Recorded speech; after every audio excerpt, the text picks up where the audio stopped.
Thanks for joining us today for Think Big with Michael Zellner podcast. Today, I'm excited to have on the show world-renowned acting coach Michelle Danner for part 2 of my podcast interview with her. Michelle is not only one of the top acting coaches in the world, but she's also an actor, a film and stage director, and she's also an author. She has worked with many A-list actors, including people like James Franco, Donald Sutherland, Penelope Cruz, Chris Rock, Luke Wilson, Salma Hayak, Slater, and many, many more, both on set and in her studio.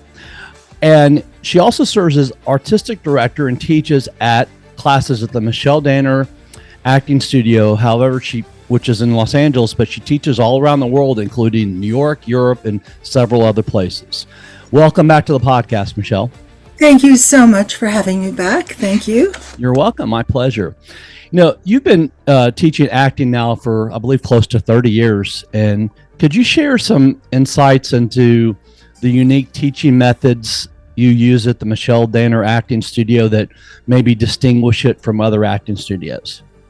Well, I think that our thinking in terms, and I say our because I'm not the only teacher. We have a wonderful faculty of teachers that teach at the Michelle Danner Acting Studio, the Los Angeles Acting Conservatory. I believe, I have 2 kids, and I believe not only in progressive education when it comes to them, but also in progressive education when it comes to actors, which are also my children. And what does that mean? That means that, you have to go with the times and you have to educate yourself. And for me, what that means is not everybody is taught the same. You have to customize the teaching. Everybody's individual. Every artist is unique. Therefore, you have to teach the individual, not just technique of acting.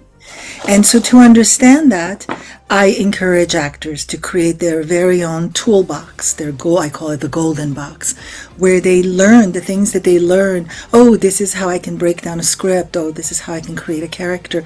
Those technical tools go into, and a lot more, into that toolbox.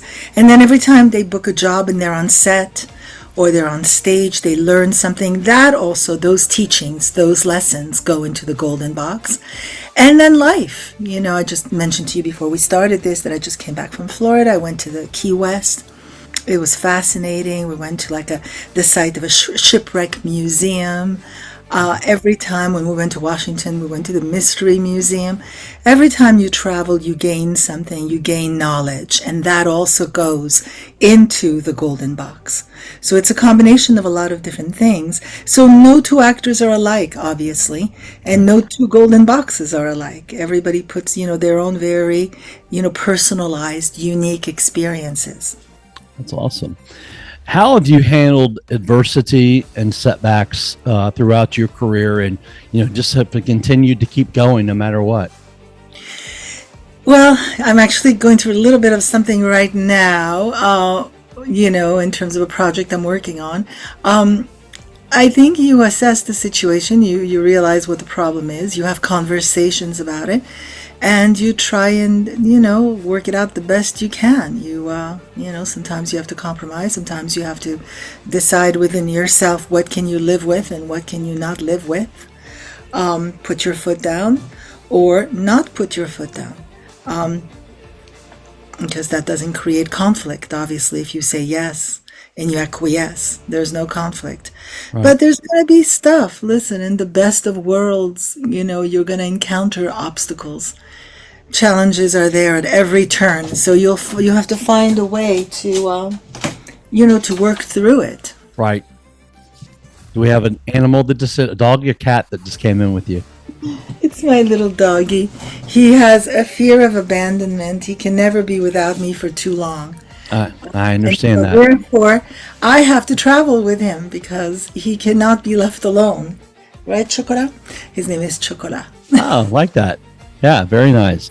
I remember, as you see behind me, I'm obviously a big Rocky movie buff.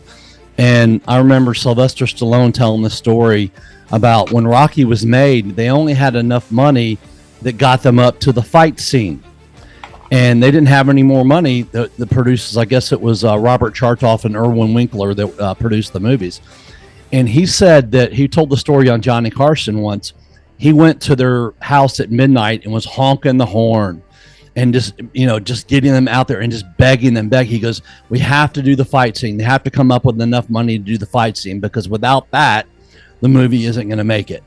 And, having that diversity, obviously he must have talked him into it, because, went on to do in 1976 dollars over $50 million, and obviously handled that adversity well. So I guess, once again, just like in life, it comes up in what you do too. Absolutely. I think that life is paved with that. And the degree to which you rise to the occasion when that, happens, it strengthens your character. Absolutely. What is your perspective on the balance between technique and instinct in acting? Well, you need both. You can't have one without the other. You have to have technique. All instinct doesn't work because you need technique. You need to know what you're doing. And instinct, you have to be able to trust your instincts, because so much of art is instinctive. You gotta really be connected to your intuition and know when to hold them, like the song says, and know when to fold them. Right. Do a lot of actors that are, I guess you would say your A-list actors, maybe have a little bit more leeway with instinct, like on parts, to add things in, because they feel like, all right, this is what I think should be in this film? Oh yeah, absolutely. I mean, when you've learned technique, then you have to go 100% with all your instincts, and you have to trust that. Right. I just finished wrapping a movie. I don't know if you know this, in Italy.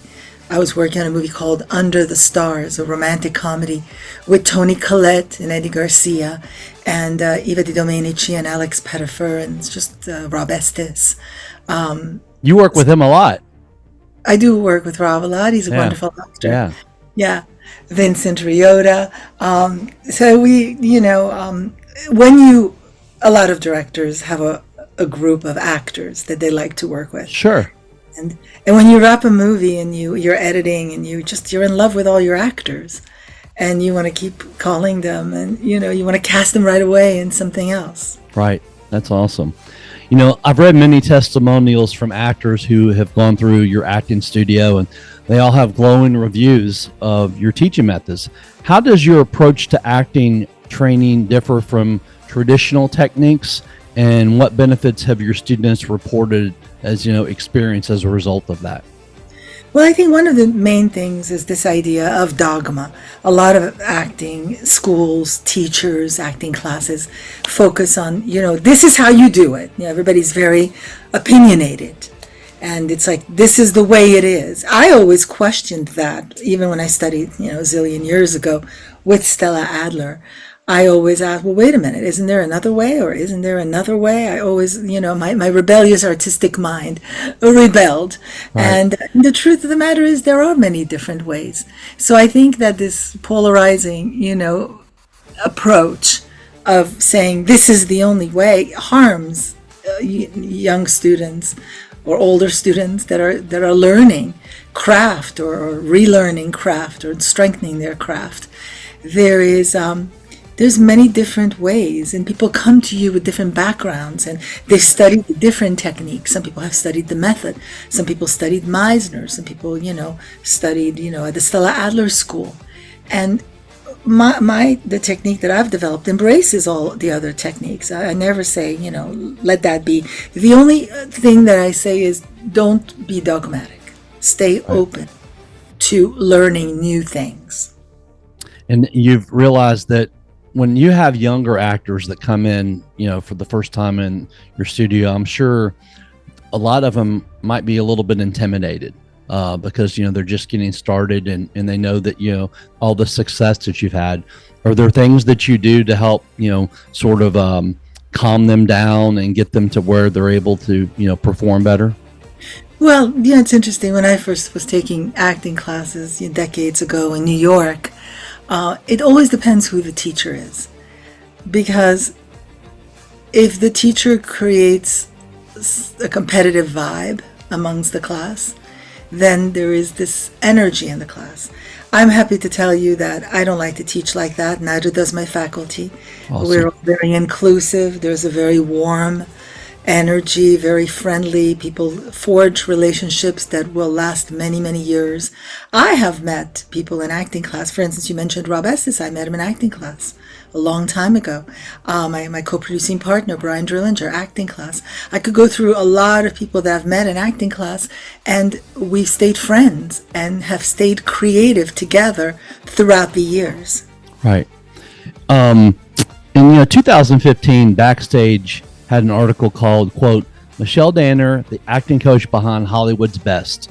And then in 2018, there was a great article in the Hollywood Reporter, and it was titled Michelle Danner, the unconventional acting coach, unquote. You've worked very hard over the years to get to where you are now, Michelle. What do you think of those two descriptions and, those articles and what they mean to you? What was the first one? What did Backstage? The first one was the acting coach behind Hollywood's best, and then the second was the unconventional acting coach.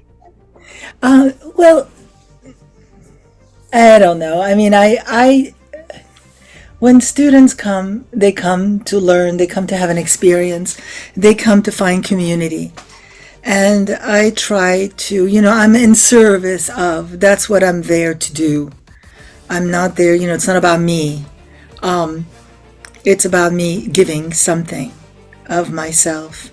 Some of it is skills, tools that they can apply. Some of it is, teachings. I mean, acting, I find it to be spiritual. It's a spiritual experience if you're really immersed in it. Right. I want the students that come, many come from all over the world to study at our school, to have a good experience, because I know that it's seared in my memory, the classes that I took when I was that age, when I was in my late teens, in my 20s, in my early 30s.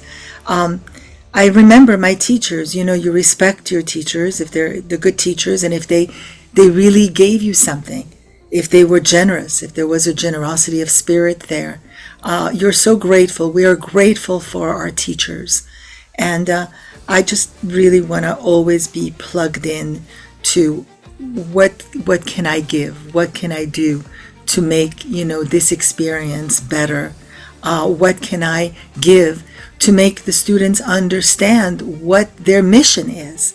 I always say it's mission impossible. If you choose to accept the mission, right, this is what you have to do. You got to hold a mirror up to society. You have to be storytellers. You're storytellers of humanity. Those are the stories. You mentioned Rocky. That's a great story about humanity. As a matter of fact, I've been offered 2 films that have a Rocky theme in them. That's what people really respond to. They respond to rising up to the occasion, being challenged. It's hard, and you do it anyway. And, the job is to tell students, the actors of tomorrow, the future generation, what they're in for. Right. And if they accept the mission, if they accept that mission, that impossible mission, it's very rewarding, because the world really needs actors. We need these stories. Art, we know, changes people's lives. I have sat in movie theaters, I have sat on stages on Broadway and off Broadway in theaters all over the world, where I know people were moved by the message, by the story, and it made them better people. When you talk about, spiritual, and you mentioned energy, having such a positive atmosphere in your acting class and your studios must be just so super important. I think that when you talk about that, you don't have that competitiveness in there, that you're, having good energy, good vibes, and good atmosphere, it's going to, I would assume it makes people a lot, less intimidated and perform better. Absolutely. You have to create a safe environment. That is what's so important. And that's what also happens when you're on set and when you're directing actors that are well known, like just now, the experience I just had in Italy. Everybody had the same thing they said in their interview when they did their EPK. They said, I created a safe set for people, for actors to take risks. Well, that's the exact same thing that happens in acting class. You create a safe environment so actors can learn and that they can take risks. Wonderful. Can you describe some of the unconventional exercises or techniques that you use in your classes that help students develop their craft and also deepen their understanding of the art form? Well, I don't know if it's unconventional, but there's one particular exercise that I like quite a lot. And it has to do with understanding character, how to build a character that's different than you. And I always start with an exercise that's a personal character analysis, an inventory. When you're sitting there and you're building the profile, the backstory of the character you're going to inhabit, you ask a lot of questions of their lives, their birth, their parents, their education, their dreams, their relationships, their fears, their secrets. And so I start that with an exercise that's the personal exercise. I ask it of you. You are the character. You understand that you're idiosyncratic. And that, I think that you could, teach technique until you're blue in the face. But if you don't somehow find a way to make it so that the actor, it's personal, they understand. There's a great quote that I've always loved by a French filmmaker. It was like, the more personal you make it, the more universal it becomes. And to really understand that it starts with you. And when you study Stanislavski, he's got the image, the drawing of the ship, and inside of it says the word self, the connection to self.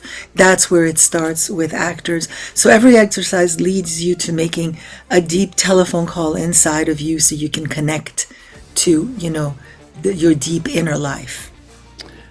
How does the studio's emphasis on screen and script analysis contribute to students' growth as actors, and what resources are available to them to help support that focus?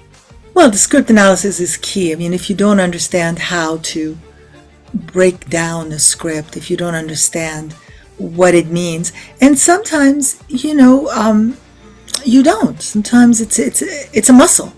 Right. It's a muscle, and we have script analysis classes, and I love directors' commentaries. I encourage students to watch. I talk about the director's commentary in Whiplash that I think is very interesting. There is a movie with Jude Law and Matt Damon. The director is Anthony Minghella. What's the name of that movie? They just did the Ripley. They just did something. Oh God, I'm blanking. It'll come to me. Right. But that has a great director's commentary, Anthony Minghella, who's no longer with us. It's a great movie. Also, you'll find it. Kate Blanchett is in it. The Talented Mr. Ripley. Hello. Yes. They just did the series on Netflix. I encourage actors to really read all the interviews, listen to the director's commentary. That's how you get better at script analysis. I also think the Bible of script analysis are the Stella Adler books. She used to have a class that I took decades ago, script interpretation, where she broke down Ibsen, Chekhov. Ibsen's had a revival on Broadway. So has Chekhov. There's always the revivals of the classics. Tennessee Williams, Eugene O'Neill. And that's like the Bible to really understand how to break down a script. Makes sense. Can you share some success stories of students who have gone on to successful careers in film, television or theater after training at your studio? Yes, well, I don't like to name drop too much, but okay. I've obviously worked with a lot of people that have gone on and accomplished, some great things and created some great characters, and not only that, but made their own movies. I am very that's a strong message that I have, which is don't wait for the phone to ring. You make it ring. Right. I think that's very clear. But I had a great student in my class, a wonderful actor called Edouard Philippona, that did a scene for me, and I was developing a script called The Runner. And I thought he was perfect for it, and I gave him the script, and he fell in love with it, and he started to work on the character. We ended up shooting it literally a month before COVID started. It was quite extraordinary. We got on the elevator as the door closed, And so during COVID, I had that movie to edit at home, which was fantastic. I got a chance to edit that. It did the festival circuit. In his career, he got cast in 2 Ridley Scott movies. Oh, wow. After that, I mean, this story, his story, is similar to many stories. It's all about, the bottom line is you have to understand how to do the work, and then you have to do the work. Right. Do you have actors that have been successful maybe early on in their career, and then they went through a lull, and maybe things weren't happening for them, and then they came into classes at your studio, and you helped them to revive their career? Absolutely, that happens a lot, and there are lulls. I mean, you never know. I mean, but that's also the wonderful thing about being an actor, is you can wake up in the morning and the phone can ring and your life can change. Yep. That can happen. But you also go through moments when you don't work, and you have to keep your instrument sharp, and you have to work out. You've got to go to the acting gym. And if you go to the acting gym, I think that's when, chances are something else is going to happen. The next break is around the corner. Yep. You never know. How do you help actors that come to you who you've worked with in your studio to navigate challenges that they go through with auditions and casting processes? Well, there's a lot of coaching available. All our whole faculty does coachings. We help students a lot. I do a lot of coachings myself, Zoom coachings, self-tapes. Actors do self-tapes. I mean, I think there's so many stories about actors finding out who's casting what, and getting your hands on the script and putting yourself on tape, even though you're not asked to do it. And people fly. I mean, that's, Hilary Swank flew herself to New York for Boys Don't Cry, and she got the part. They didn't fly her. They didn't, so a lot of the times it's the actor being resourceful. They're casting this part. Well, I feel like I'm right for it. Let me put myself on tape and just send it to them, even though they didn't ask me. Because you never know. That is very true. You never know. What do you do at the studio to foster that supportive and collaborative? I know we talked a little bit about this community among the students, but more importantly, what steps are taken to ensure that each student receives, individualized attention and guidance? Oh, that's such a good question. Well, first of all, our teachers are very accessible. I'm very accessible. I meet with students several times a year, every 2 or 3 months. I meet with all the students to track their progress, check in what they're working on, what material they're working on, how their classes are going. Our managing director, Alexandra Guarnieri, does the same thing all the time. So they're very well, we're very accessible, so that there's never, no question that you cannot ask. Right. And, they're invited to the premieres. They come on set. All my students have come on set for the movies. They've come to the premieres. We do script analysis nights where, there's pizza night and we watch a movie and we talk about the movie. Nice. Actors come together to make movies. We have the film class to make a web series. A lot of, the actors hang out together. They go to parties together. There's a huge community. And the old adage is true. People don't care how much you know. They just want to know how much you care. That's right. How is streaming, television and movies, but especially, I would say television, has changed so much over the last, I would say, probably about 10 years. With all the streaming services now, there's so much more out there between Netflix and Amazon Prime and Hulu and all those. How has that changed the acting world? Well, there's waves, right? There's always waves. There's always ups and downs. I mean, I think that the strike changed the acting world because less things were greenlit. Before that, there were many more things that were greenlit. It'll go in waves. There's a lot of content everywhere. There's opportunities to work. And it goes through, then there wasn't, for 5 months, right. You didn't get to work. And then slowly it picked up. It wasn't like a light switch, so it didn't go back right away the way it was before. It hasn't, as a matter of fact. I think it's the roller coaster, of being in this business, and you have to accept that. The ebbs and flows, yeah. What's the feeling like for you when you have a student who you've worked with in your studio who came to you as someone who maybe lacked the confidence, but started with some of the skills, and you noticed those. And then after working with you for a few years, you see this tremendous growth in them. Everything changed for them, and then all of a sudden, you have this very confident and skillful actor. What's that feeling like for you and your teachers? Well, I think that when you work hard, when you develop a strong work ethic, that's what gives you self-esteem, and that's what gives you the confidence. And so it's really about going past what's comfortable.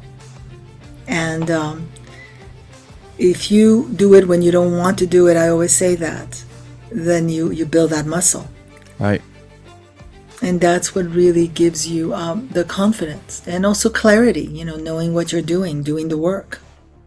When you say, I love what you just said, going past what's comfortable, there's so many people, not only obviously in what you do, but just in life in general, they're afraid to do that. They're afraid to go out of their comfort zone and to go past what's comfortable. And I remember as a 20-year-old kid selling Cutco knives when I was in college, and I had to give a speech, and my first speech ever in front of people was in front of 1,000 people.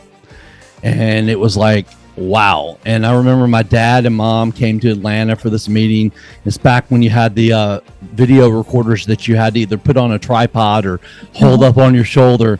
And my dad was filming it, and I remember I went back and watched it, and he said, I can't believe this is my son. I can't believe this is my son. Like I was able to do it. But you have to get out of your comfort zone no matter what you do in life. Absolutely. There's no other way to look at it. Right. In today's competitive entertainment industry, how does your studio prepare its students for the business side of acting, auditions, casting calls, and agent representations?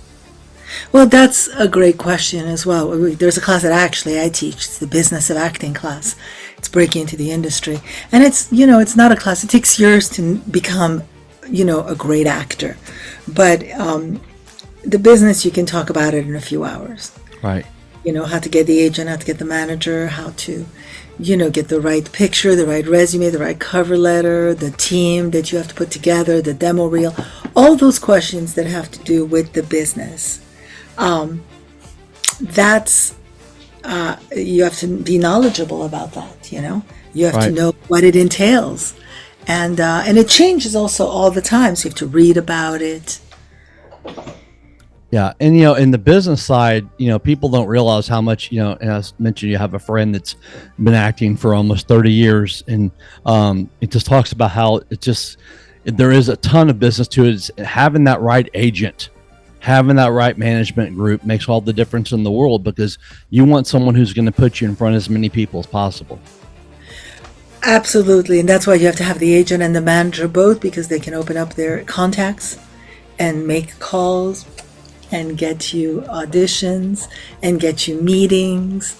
There's part of networking that unfortunately a lot of actors don't love doing. I can understand that. I hate to do it myself, but force yourself to do that part of it. Absolutely. Auditioning has changed tremendously over the last, I'd say probably 15 years or so, with, many actors or most actors doing their auditions, with an iPhone or an Android and sending it in what they hope are their best ones. How has technology integrated into your teaching methods in your studio, and what tools or resources do you find most effective in enhancing students' learning experience? Well, I think absolutely it's this technology. It's the fact that the phones take the best videos, is that you can get a 4K camera for a few $1,000s. And if you surround yourself with the right people, then you get a few lenses, you get a few lights. I always tell my students, Tangerine was a movie that was nominated for an Oscar. They shot it on the cell phone with some lenses. So nobody is stopped from doing art. You find a way to be creative no matter what. You find a way to tell stories. You're constantly, because I make films, I go to, I was just in Key West just now, and I went, oh, this would be a great street to shoot something. Oh, this is a great house. Oh, look at this beach. Oh, look at this cave. And everything becomes a location.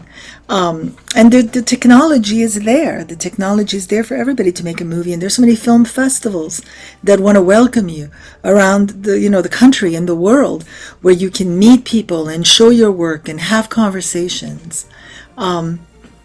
I think that technology has helped a lot with all of that.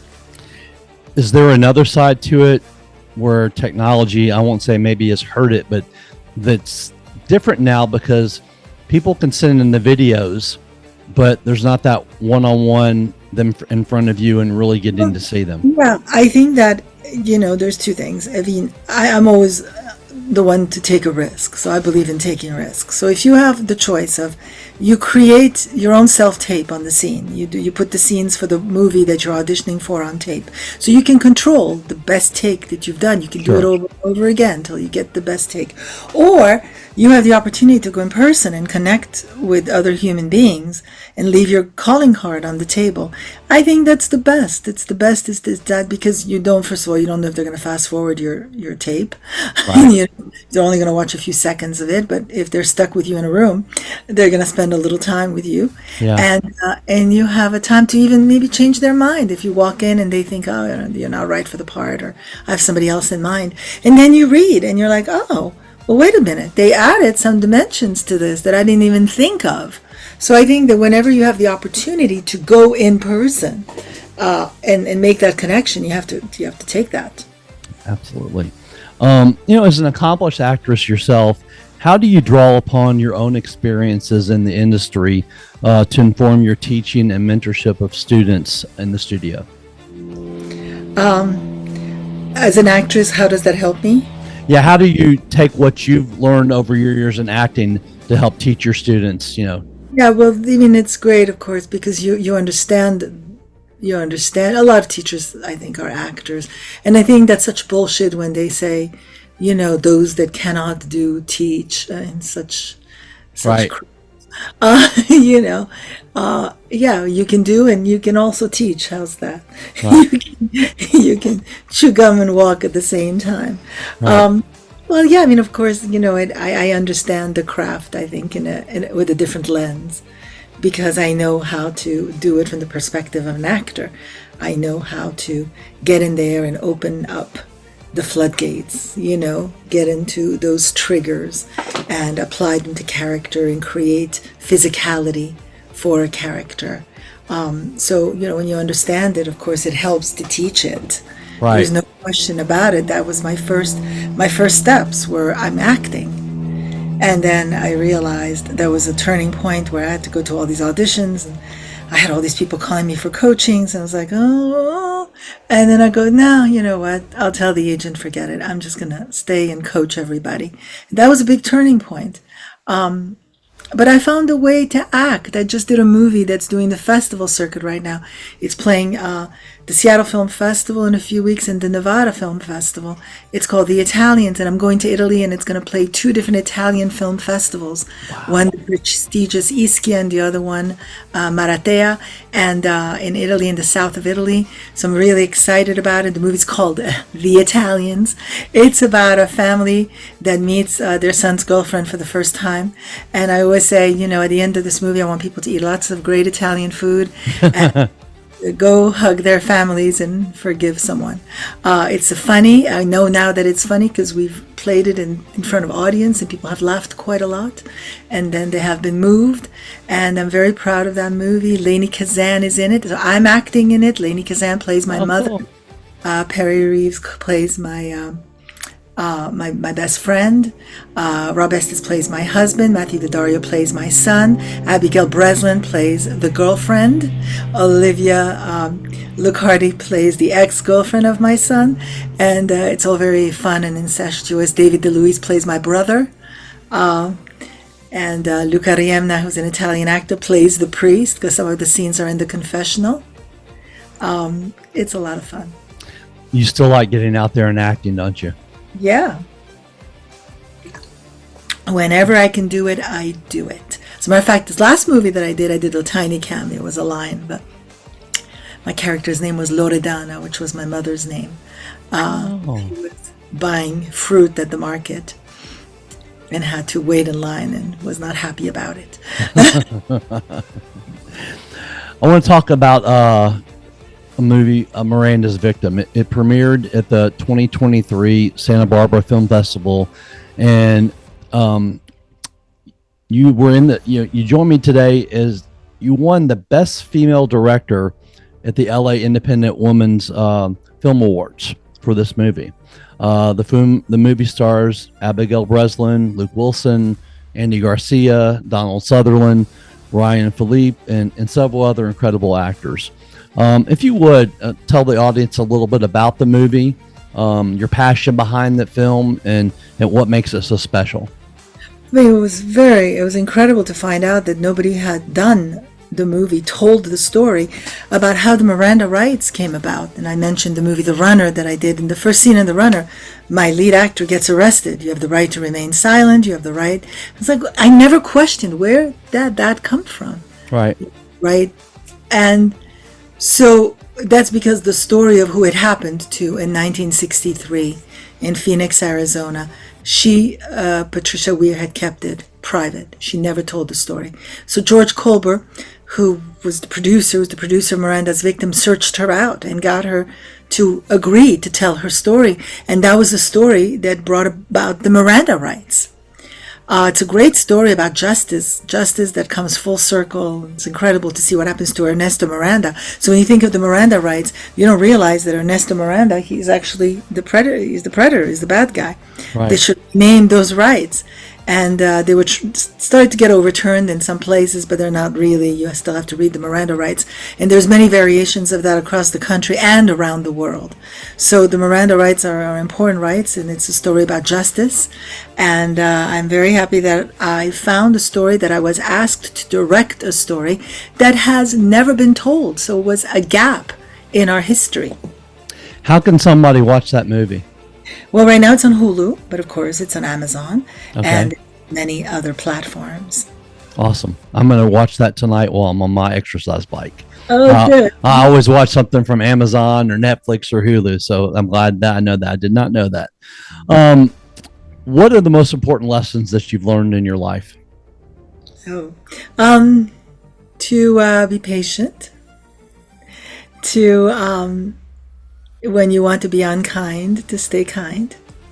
And then, at the end of the day, I think it's all about love. I think that's the word. Love is the word. Be loving. I mean, life happens, shit happens. But, stay connected to a purpose inside of you. Stay connected to the love inside of you. And if you, are spiritual, hopefully you are. Or if you're religious, pray to whoever it is that you want to pray to. And don't judge. That's, the older you are, the more you have less and less faire, is a French thing. Just, let people, don't judge. Everybody needs to do what they need to do for themselves. I like that a lot. I would like to thank our sponsors for Think Big with Michael Zellner, Buckley's Grill, and Sleepy Z's Masonry. Buckley's Grill is a hidden gem for those seeking a fantastic dining experience in Memphis. They've been around for about 30 years. Amazing fillets, the best cream spinach in Memphis, located at Poplar and Estate in Memphis. And the staff in there, the owners, Jeff Furinelli and Ken Dick, everyone in there is so nice. You get great service. Appreciate them being a sponsor. Also, Sleepy Z's Masonry, and they service the entire Memphis and Mid-South area, including West Tennessee, North Mississippi, and Eastern Arkansas. They're a member of the Better Business Bureau of the Mid-South, the West Tennessee Home Builders Association, and the Mason Contractors Association of America. Whether you need brickwork, stone, cinder block, or concrete, Sleepy Z's Masonry can take care of all your needs, from replacing one brick to doing your entire home. Sleepy Z's Masonry, where you'll rest easy while we're on the job. Michelle, how can people find you and follow you on social media? Well, you can find me Michelle Danner LA, MichelleDannerActingStudio.com.